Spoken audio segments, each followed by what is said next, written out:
Hi everybody, and welcome to our online prep video for Class 14, our baseline forecasting workshop.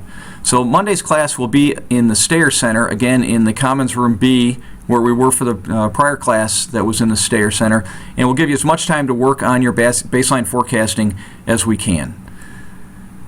So here we go. You remember that our initial stage in the baseline forecasting process was to articulate a really clear strategy, right? A roadmap of where we're going. And you guys have done that. You linked it back to your current assessment and the forces of change that mattered for your topic within the boundaries. And then we got into execution mode, and so we went down to the big library and we figured out where to find the data, how to download it, how to build that data set, and now we're in the analysis and forecasting mode. And that's what we're going to talk about in this session, and you guys are going to work on in this workshop. So our starting assumption here is that your team has had some success in finding the data, in downloading it, in building that clear and well-organized data set, and that you've got some data to start working with. So based on that, we're going to go ahead and get some analysis rolling here. So to do that, I've created a bit of a data set in Excel that we can go ahead and use. And so you see here, this is U.S. energy consumption by sector. It's a data set created by the U.S. Energy Information Administration, which is an authoritative source. They come out of the Department of Energy. And so we can go ahead and use this. And what we're looking towards here is analyzing electricity power usage in the U.S. So we're going to analyze this data set. And my advice for you guys is that whenever you're going to make modifications to a data set, the first thing you do is save a copy. So we'll go ahead and we'll copy this whole sheet, create a copy, we'll put it at the end, and we'll rename this copy, we'll call it our trend projection. And so there it is. Now we can go and alter this without having to worry about losing any of the data that we can't get back. So here we go. We've got this. This is the column that we want to analyze, this electrical power usage. So we can go ahead and get the rest of this stuff out of our way. We can delete it or we can hide it without any worry, because we've got the original saved as a prior column, right? Or a prior worksheet. Here it is. There's the original, and here's our altered sheet. So we've got here energy consumption in the U.S., electricity in billion BTUs for the years 1949 through the year 2010. And that's what we want to analyze. So let's go ahead and get started. Now we know that we want to look twice as far back as we're going to look forward. So we don't need to go back to 1949. What we want to do is go back to about 1991. That's 20 years worth of data. And we're going to insert a line chart, line graph, and get started with that. And so here we go. Now we're in play, and we look at this, and we can see there's some challenges, right? Some problems with this. Our axis labels are off. This series 1, we don't know what it means. It has no header. So we'll start by fixing some of that. So our axis label here is actually populated in these values there. It's not 1 through 20. It's 1991 through 2010. We also have this series 1 label. Doesn't tell us much. So this is U.S. electricity usage. Okay. And you can see that now it's starting to show up. We'd like to get an axis label here. We know that this is in units of measure of billion BTUs, which is a unit of measure for energy. We also see now we got this duplication, that doesn't really add any value, and look at what it does is it squeezes our actual data visualization down. So we can just get rid of that. And look at that, it stretches out our analysis really visually. These lines don't really do much for us. So alright, now we're looking good. One thing we always have to do is include our source. Right? So we're going to drop it right in here, right in the graph. We're going to say the source is the U.S. EIA. So every time we use this graph, that will come right along with us. And where did it go? Okay. So this is a great start. Unfortunately, what it does not do is give us any projection, and that's what we're all about here is projecting it out. So we're going to right-click on the line, and you see Add a Trend Line is a choice. And look at this. It gives us this menu of choices. So we want to see the equation because we're going to need it. We want to see the fit because that's going to tell us how strong of a correlation we have. And we want to ask it to project forward 10 periods. Okay, so there it is. You can see it projected that out. Now you can see it gives us several options, and we can look at the various degrees of fit, right? And so 0.87, 0.87. Logarithmic is higher power, so we may want to look at using one of these others that are a little bit more complex. For this purpose, so I can keep this video short, we'll just use a linear equation because it's the easiest to discuss. So there we go. There is our projection looking 10 years forward, and in theory we could take this and drop it into our report and be done. Problem is it's not really very professional quality, and we need to add to our analysis here. So how are we going to do that?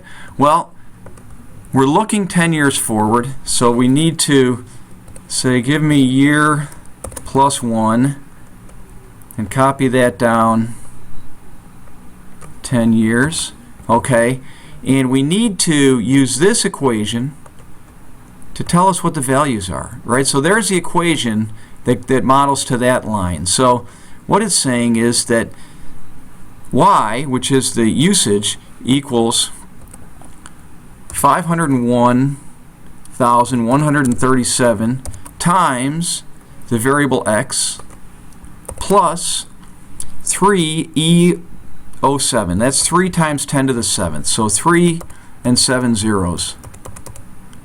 And we can put that value in, and let's see what it tells us. We end up with a number. You know, this is like 39.5 million, and this is over a billion. It's like 2 orders of magnitude too large, and we're wondering, well, how did that happen?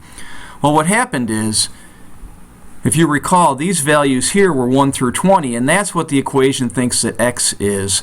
And we ended up putting in this arbitrary number that's in the vicinity of 2,000. So we have to go in and reset our X. So we create a column here, and we put in a number in 1991 equals 1, and then this equals that plus 1, and we copy it down all the way through our projection. Control D. Okay, and then if we take this equation and instead of having it multiply it by some arbitrary year, we have it use the value, you can see that what we have here is a number that is much more reasonable. Okay, 40 million versus 39 million. So we know that the equation, the logic holds up. Copy that down, and there's our numbers. Okay, there's our values. And so we can ask the equation to include those values. Right? And not bad. We're looking pretty good. But if you take a look, you'll see that what did the equation do? What did the graph do? Well, it projected out 10 more years. Why? Because we asked it to. So we can tell it to stop doing that. Now, what's the challenge with this? Oh, lo and behold, it took our formatting away. So we need to go back and add this in. Electricity usage. Okay, and delete this. Sometimes it will do that on us. The problem is that we don't know where the forecast starts, and so we can go in and we can add a label here. All right, we can insert some text, and we can call one of this actual. Okay.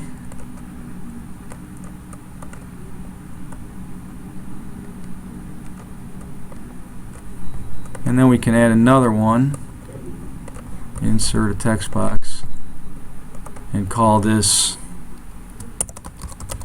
our baseline. Then we could even, if we wanted to, drop in a little differentiator line here to give it a little bit of emphasis. Okay, not bad, but what we'd like to do is make it even more dramatic, that the baseline and the actual are much more distinctive. Well, how do we do that? Well, the thing we can do is we can take this and create a second data set, right? So copy and paste that over, and but now look at it, went away from our data. So we'll add that in, and we've got a new visualization of the data. One thing you'll see is that there's a gap. See that gap? Well, we can fix that by doing a copy and a paste to put that in there. Now you can see it fills that gap pretty nicely.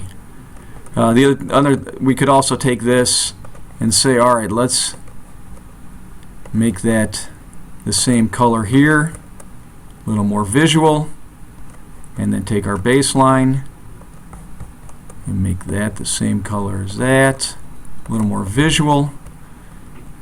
And then maybe what we want to do is even take our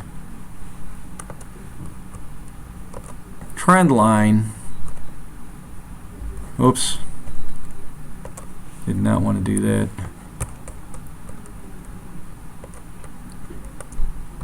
Format our data series here and make it a dash.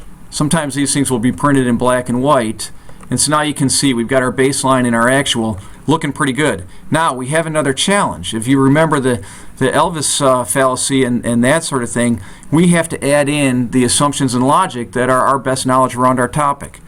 So let's suppose that our analysis, our experts told us that we were going to see a 1.5% annual efficiency gain in our system, and that we want to include that in our projection, right? So 1.5% would be a factor of 0.985, 1 minus 1.5% for each year. So we'll put that in place here, but we know that we have to compound it, right? So this equals this number, but the future years equal that number times the compounding rate, and we copy that down, and now we can see that for these numbers it improves every year.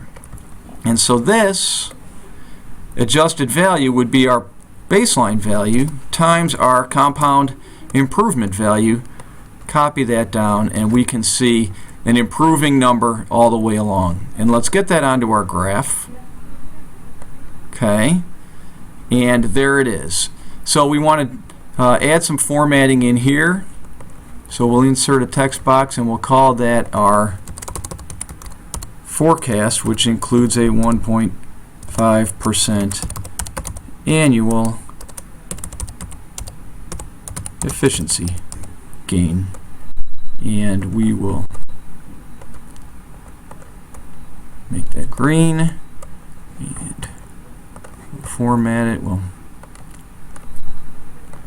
do a little bit of formatting to make it look consistent. We can take our data series line style and use a different type of dash, and there we go. And so what we're doing here is we're creating a concept that I call report readiness for our graph, and this is close to being something that we could put into our management report that uses actuals to create an analytic baseline and weaves in our assumptions and logic to create a report-ready visualization of our analysis. So I want to come back to this concept of report readiness, right? That what Excel gives us is statistically correct, but isn't really very useful. We go in and do our projection and our analysis, and then create a report-ready analysis that includes both the data analytics and our forecast. Okay, so executing our strategy, right? How complete is your data set? Is it ready to go? How is the validity of your data? Does it match what you're trying to say? Are your baselines complete? Have you included assumptions and logic? And are your graphics report ready? And if you've done that, then you're in good shape. So we're going to meet in Stayer Center on Monday and use this process.